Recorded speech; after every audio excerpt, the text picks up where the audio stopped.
sé que mi Cristo vive. En la palabra de Dios, la Biblia, hay un mensaje para ti, para mí y para toda la humanidad, el Evangelio de Jesucristo. Certeza es la razón, la existencia. Certeza es el alfa y omega. Un mensaje para ti. Todas las semanas, en este canal de radiodifusión cristiana, Luz a las Naciones, un estudio expositivo de la palabra de Dios, edificando sobre el verdadero fundamento de los apóstoles y profetas, siendo la principal piedra del ángulo Jesucristo mismo.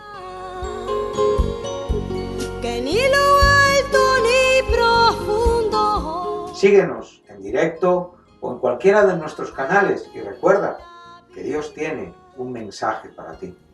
Que Dios os bendiga y edifique a través de su palabra. Amor de Dios, certeza, yo sé que mi Cristo vive. Certeza, para Él no hay nada imposible. Certeza, es la razón, la existencia. Certeza, es el alfa y omega. Un saludo primeramente a los oyentes de Radio Luz a las Naciones en este apartado, en este programa que compartimos con ustedes, he titulado Un mensaje para ti.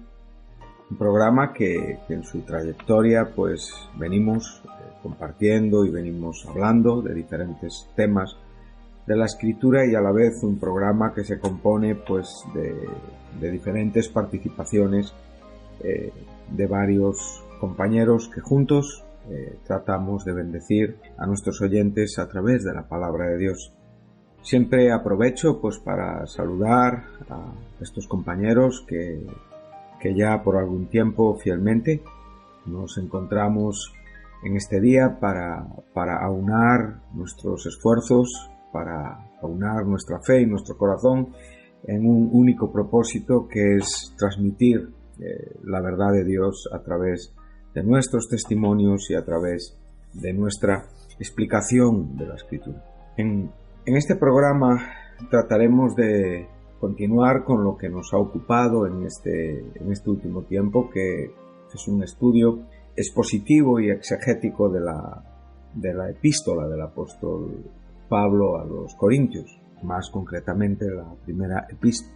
Hemos estado en el capítulo 1 y ahí, como dije en otros programas, hemos tenido a bien pues detenernos, pararnos, y ya que ha llamado la atención a nuestro corazón pues el significado del término llamado. Nos pareció bien el poder explicar un poco más acerca de lo que este término en la Escritura representa y significa, y sobre todo el aspecto tan didáctico espiritualmente hablando y a la vez tan glorioso en cuanto al propio significado que descubre la majestuosa persona de Dios y despliega todo el asunto soberano de quien Él es en su propia revelación de sí mismo en la Escritura. Siempre recordamos ese texto de Isaías: yo soy Jehová y a ningún otro daré mi gloria. Recordamos la importancia del significado del verbo kaleo, siempre con sus formas kletos, klesis, llamado, llamamiento, y lo hemos podido contemplar aún en su significado en el propio término hebreo en el Antiguo Testamento. Y comprendemos que aunque estamos hablando de dos idiomas diferentes, sabemos que la idea de Dios en cuanto al significado del llamamiento es absolutamente igual en la Escritura desde Génesis a Apocalipsis. Ya hemos visto como sufre ciertas variaciones, pero únicamente con el propósito de explicarnos en una forma más clara y más amplia y perfecta la intención de Dios. Principalmente y a lo largo de todo el Antiguo Testamento, incluso ya incluyendo el Evangelio de Juan, no los sinópticos Mateo, Marcos, Lucas y también el libro de Hechos. Entonces venimos por el Antiguo Testamento, incluimos Juan, epístolas paulinas, epístolas generales y evidentemente el libro de Revelación, Apocalipsis. Ahí este término significa, y lo hemos repetido a lo largo de todos nuestros programas, es la acción por medio de la cual Dios llama con una efectividad soberana, y la propia Escritura atribuye a esta palabra esta efectividad soberana, y evidentemente hace que estas declaraciones de Dios en cuanto a todo lo que está ocurriendo en el mundo creado por Él y todo lo que tiene que ver con la historia humana, tanto aquello que ya conocemos por la propia Escritura como aquello que todavía conocemos pero tiene que suceder en cuanto al futuro escatológico que la Biblia nos enseña. Entonces estas declaraciones de Dios son absolutamente creativas en el momento en el que Él las establece en su propia voluntad, dice, haciendo que exista el estado de las cosas que declara que Él quiere producir. Como dije en el anterior programa, eso lo pudimos ver en Isaías 55, versículo 10, donde nos habla que su palabra nunca vuelve vacía, sino que cumple con el propósito para el cual es enviada. Lo vimos en Génesis 1, versículo 3, donde el Señor dice que sea la luz, manda a la luz ser, y la luz fue hecha, ¿sí? Entonces vemos también en Hebreos 11:3 claramente donde nos enseña que el que tiene fe realmente tiene que creer, tiene que aceptar que lo que existe fue hecho cuando nada existía, ¿sí? Cuando realmente todo comenzó en la propia voluntad de Dios, en la propia palabra de Dios. Y esto nos lo deja muy bien explicado y muy bien presentado el escritor de Hebreos. Entonces, por la fe entendemos que este universo ha sido constituido por la palabra de Dios. Por lo tanto, todo lo que hoy vemos fue hecho, evidentemente, en un momento en el que nada existía y solamente Dios obra. Por medio de esto podemos comprender que este término pues, nos indica esa acción por la cual Él llama a las cosas a existencia. Él cita por medio de acciones, por medio de palabras, por medio de las propias propuestas o invitaciones que Él requiere y que Él entiende en su propia voluntad.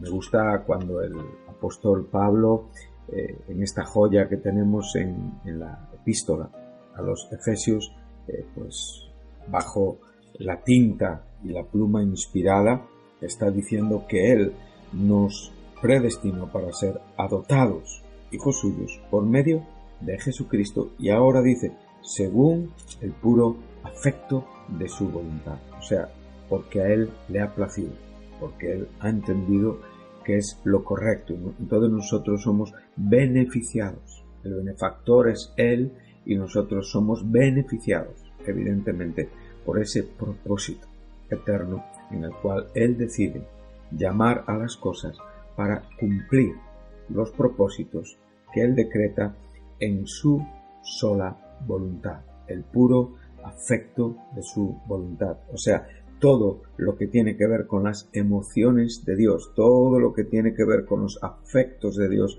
siempre persiguen y buscan su propia gloria. Por lo tanto, todo lo que sucede, desde la creación, el mundo, el universo, los planetas, el cielo, los seres vivos, el hombre, todo obedece a un propósito para su propia gloria.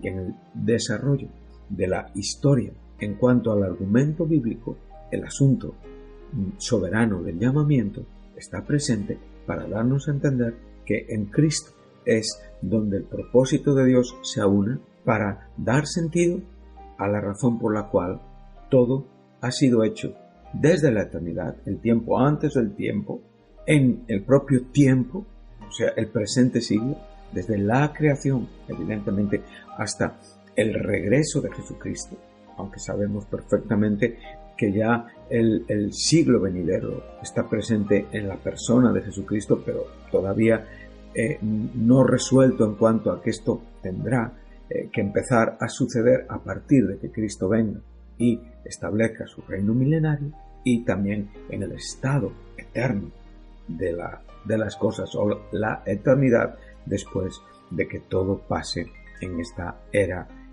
digamos, temporal y sujeta a los tiempos marcados por Dios, hasta que Dios decrete que estos cielos y esta tierra que vemos terminen y den paso a los cielos nuevos y a la tierra nueva.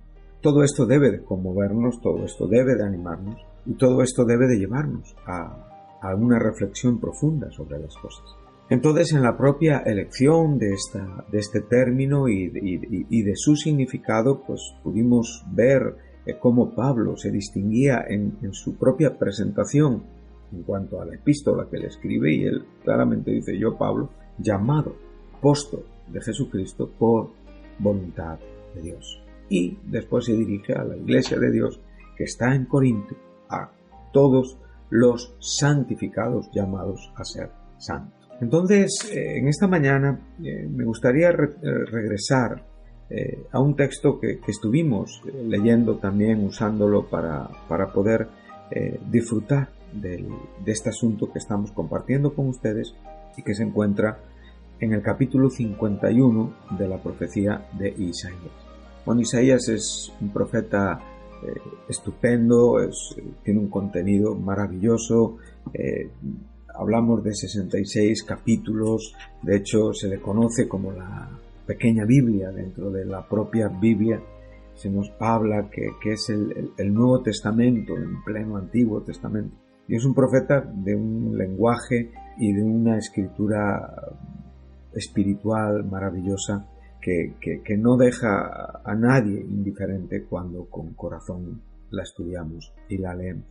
Sabemos que él vivió aproximadamente ahí por el año 740 antes de Jesucristo. ¿Sí? Nació bajo el reinado de Uzías, y él fue adelante a través de diferentes reyes. Él tuvo un ministerio durante el reinado de Uzías, donde suponemos que él nació, Jotán, Acaz y Ezequías. Estos 4 reyes contemplaron, y él contempló la historia de Israel en este momento. Sabemos que en el año 722 antes de Jesucristo el reino del norte cayó, Samaria cayó, Israel, como también se le conoce, cayó a manos del pueblo del imperio asirio, ¿sí?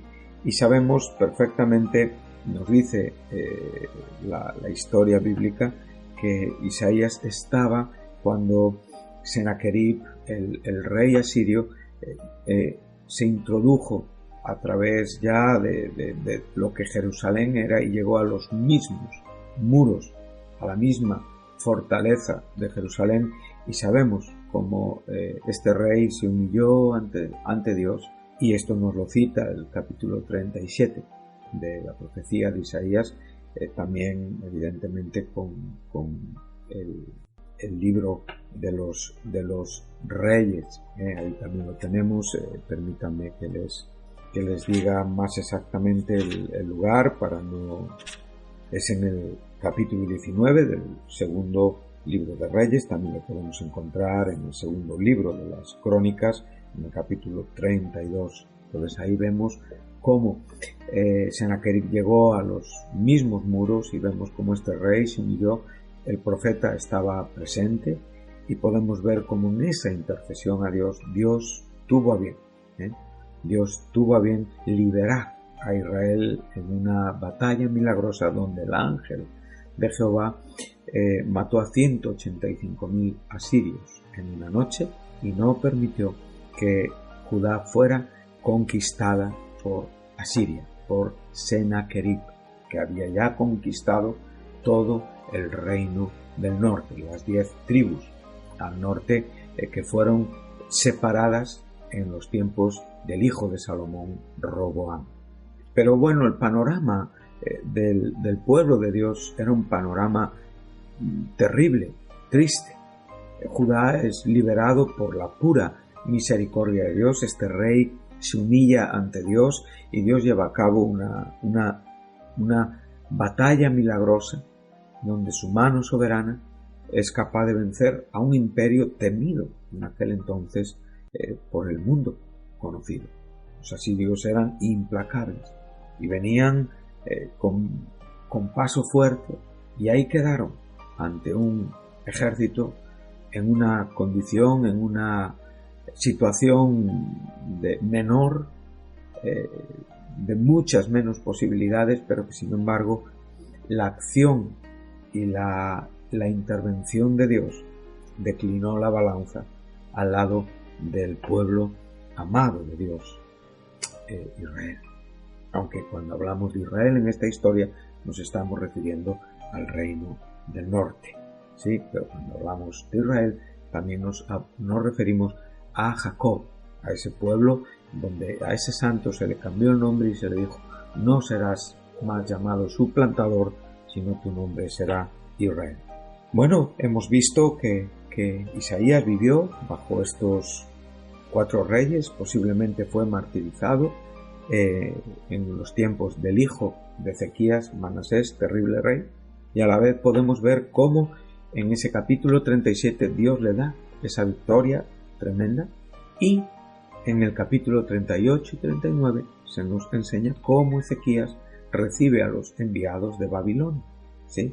Y entonces ahí entendemos que en el año 586 Dios sí tenía un juicio dispuesto por el propio llamamiento soberano de Dios. Dios iba a levantar del norte al pueblo caldeo, y Nabucodonosor sí sería el rey del imperio babilónico, que sí entraría en Jerusalén, derrotaría al pueblo de Judá, llevaría cautivo el pueblo de Judá a Babilonia, y se tendrían que cumplir 70 años establecidos en la palabra de Dios hablada por el propio Jeremías, y que el propio Daniel en cautiverio evidentemente lo pudo leer y pudo comprender que exactamente los 70 años se cumplieron, y después, bajo el mandato de otro imperio que era el persa, el pueblo de Judá regresó a Jerusalén. Por lo tanto, estamos hablando de que unos 150 años después sí que Dios llevó a cabo el juicio por el panorama que había en el corazón del reino del sur. No eran mejores que el reino del norte. De hecho, si leemos la historia de sus reyes, es verdad que hay mejores reyes en el sur que en el norte en cuanto a conducta, en cuanto a santidad, en cuanto a temor de Dios, pero aún así el pueblo, la vida, la religión, el temor de Dios brillaba por su ausencia. Pero todo esto obedece también a los propios propósitos soberanos de Dios.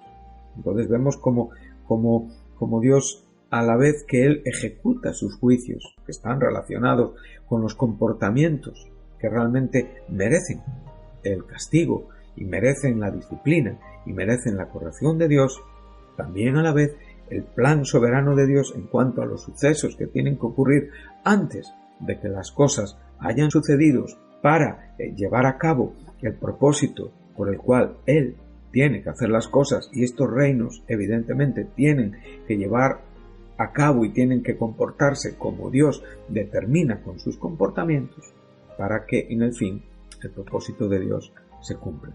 Entonces lo que podemos ver es estas cosas, ¿no? Podemos entenderlas y disfrutar con ellas en una forma maravillosa, y a la vez nuestra fe es potenciada, nuestra fe es edificada y nuestra fe crece en cuanto a la idea de Dios en el propósito que tiene, no solamente para nosotros, sino en el conjunto de la historia donde nosotros hemos entrado también. Entonces nosotros podemos leer Isaías y verle como alguien que existió en el año 700 a.C.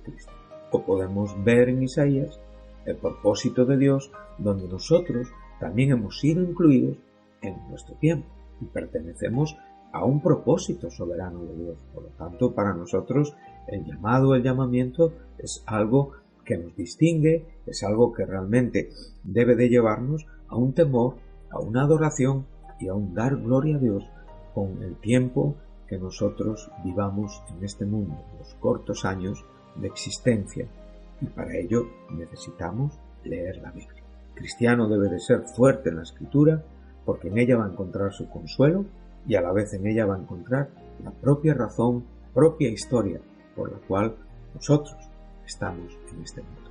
Hemos sido redimidos y es evidente que nosotros hemos nacido muertos en delitos y pecados, pero también es evidente que Dios nos alcanzó y que hemos respondido al Evangelio y que Dios nos ha transformado y por lo tanto en esta nueva vida, en esta nueva existencia, en esa bendita hora en la que los muertos oyeron la voz del Hijo de Dios, como bien nos dice Jesús en el capítulo 5 de Juan, cuando hemos sido despertados espiritualmente por el anuncio del Evangelio, pues sabemos perfectamente que nosotros entramos en esta historia y sabemos que cuando nuestros días concluyan, si Jesús no ha llevado a su iglesia para ese tiempo y Cristo cuando Él regrese, sabemos si nosotros hemos muerto para ese tiempo, sabemos que también viene una hora en la que los que están en los sepulcros oirán la voz del Hijo de Dios. Seremos levantados, resucitados, con cuerpos glorificados para formar parte de la historia eterna, para formar parte del estado eterno de las cosas. Por lo tanto, querido oyente, querido amigo, no desperdicie su vida. Recuerde la importancia del valor de este llamamiento. ¿Estamos bien? Como Isaías nos enseña esta historia y cómo Isaías se centra en un tiempo donde contemporáneamente él vive, él nos cuenta la historia, el estado del pueblo que él vio con sus propios ojos físicos. Y a partir del capítulo 39, entonces él empieza a contarnos una historia que él ve a través de los ojos espirituales. Es una historia escatológica, son sucesos que acontecieron y que trascendieron al tiempo de vida de este hombre de Dios, de este profeta de Dios. Y él ya comienza a ver, como digo, a Nabucodonosor y también comienza a ver a Ciro. Y ya en Ciro es donde la historia todavía se pone más interesante, porque sabemos que evidentemente Ciro también es un tipo de Jesucristo. Y empieza a hablarnos de Ciro, empieza a hablarnos de Jacob como el siervo que no está tipificado en la nación, sino en la simiente de Abraham, hasta llevarnos evidentemente al siervo definitivo en cuanto a la profecía, que es Cristo, que nacería 700 años después. Entre los capítulos 40 y 53 tenemos 4 cánticos preciosos, más exactamente a partir del capítulo 42. Aunque a partir del 40 ya nos viene hablando de este siervo, que es Cristo, y que hoy no tenemos tiempo para poder hablar de ello en cuanto también al término llamamiento, porque Cristo es el cumplimiento de la revelación progresiva de Dios. Sabemos que Dios ha hablado de muchas maneras y muchas veces a los padres por los profetas y hoy nos habla por el Hijo, o sea, el Cristo ya humanizado, el Dios hombre, el Dios encarnado, cumpliendo todo lo que tiene que ver con los asuntos proféticos del Antiguo Testamento para establecer todo lo que tiene que ver con aquellos asuntos escatológicos, porque todo el futuro escatológico de la Escritura está fundamentado en Jesucristo. Es llevado a cabo y asegurado por su muerte y resurrección en la cruz y evidentemente en todos los acontecimientos posteriores hasta el establecimiento eterno de las cosas. Entonces, en el libro de Isaías, en la profecía de Isaías, tenemos 4 cánticos que están ubicados en diferentes porciones de la Escritura, entre el capítulo 42 y el capítulo 53, donde tenemos un capítulo bien conocido por nosotros, donde se nos habla de aquel que llevó sobre sí mismo nuestros pecados, aquellos que nos habíamos descarriados como ovejas, ¿sí? Y lo tenemos en el capítulo 42, versículos 1 al 4, capítulo 49, versículos 1 al 6, y capítulo 50, versículo 4, capítulo 52, versículo 13, hasta el capítulo 53, versículo 12. Por lo tanto, si nos permite el Señor, en el siguiente programa trataremos de hablar un poquito más acerca de este asunto. Pero me gustaría por un momento concluir con unas palabras que este profeta nos deja plasmadas ya en el primer capítulo. Como hemos dicho, él profetizó, tuvo un ministerio de 51 años aproximadamente, y tradición talmúdica dice que fue martirizado a manos de Manasés.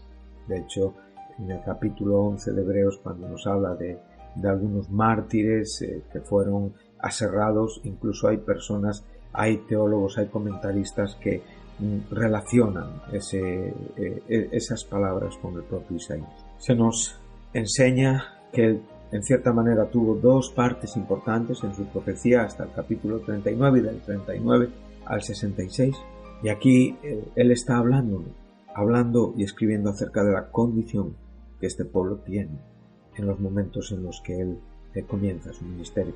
También es muy curioso saber que en cierta manera hasta el capítulo 6 parece que no nos introduce a su profecía, y es justo cuando muere Uzías, cuando él tiene esa revelación maravillosa del Señor que da sentido a todo lo que en cierta manera nos escribe después, donde él dice que en el año en el que murió el rey Uzías, vi yo al Señor sentado sobre un trono alto y sublime, y sus faldas llenaban el templo. Por encima de él había serafines, cada uno tenía 6 alas, con 2 cubrían sus rostros, con 2 cubrían sus pies, con 2 volaban.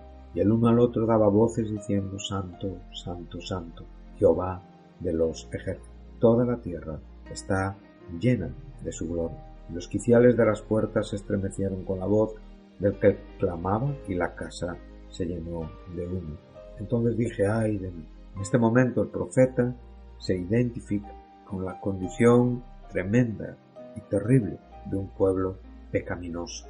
Ay de mí, que soy muerto, porque siendo un hombre inmundo de labios y habitando en medio de un pueblo que tiene labios inmundos, han visto mis ojos al Rey, Jehová de los ejércitos. ¿Qué méritos había hecho Isaías hasta este momento? Los únicos méritos cuentan en el propósito soberano de Dios, que en este momento tiene bien revelar ante los ojos del profeta, mostrarle a través de una visión al profeta la santidad, la majestuosidad de una visión del Dios Santo en su templo. De la misma manera que Juan vio un trono y a alguien sentado en él, vio la gloria de ese trono, y también pudo sentir el temor de comprender aquello que estaba viendo, absolutamente superado en toda opinión, en toda razón, en todo sentido común, en toda explicación, porque lo único que cabe cuando uno tiene una revelación de esta magnitud es doblar nuestras rodillas y adorar a Dios. Juan cayó como muerto cuando pudo ver las características del Hijo de Dios en su estado glorificado. Él pudo ver, él identifica la visión con los detalles, y por encima de todo, él ve a alguien que es santo, y que todos los seres celestiales, angelicales, también dicen santo. Y en este momento él ve su condición de hombre inmundo que habita en un pueblo de labios inmundos. Dios lleva a cabo un llamamiento por su sola soberanía y propósito. Y es desde el cielo que uno de estos serafines toma un carbón encendido del propio altar, la santidad de este altar, esa santidad que nos limpia, nos purifica. Nuestro altar lo tenemos donde Jesucristo dio su vida por nosotros. Ahí somos santificados, purificados, comisionados. Ahí es nuestro comienzo, el día en que pecadores que vivíamos en medio de un mundo lleno de pecado, somos transformados por la gracia misericordiosa de Dios. Tocó él mi boca y dijo: he aquí que esto tocó tus labios, y es quitada tu culpa y limpio tu pecado. Preciosa verdad la que aquí se nos está presentando, y ya tenemos que terminar este programa, y es en este momento cuando el Señor comisiona a Isaías haciendo una pregunta: ¿quién enviaré y quién irá por nosotros? Entonces él dijo: heme aquí, envíame a mí. Queridos oyentes, Isaías entró en la historia, formó parte de los escritores inspirados en la Biblia, pero a la vez su vida participó de una historia gloriosa, de un tiempo en el que él respondió a este llamado soberano de Dios y en el que él pudo ser una herramienta del Señor, como nosotros también podemos serlo en este tiempo donde la Iglesia todavía está presente en este mundo y donde usted y yo, que fuimos introducidos por un bautismo a esta Iglesia, podemos también participar y glorificar a aquel que en el puro afecto de su voluntad nos escogió y nos reveló a Jesucristo. Que Dios les bendiga y les espero en el próximo programa. Muchas gracias.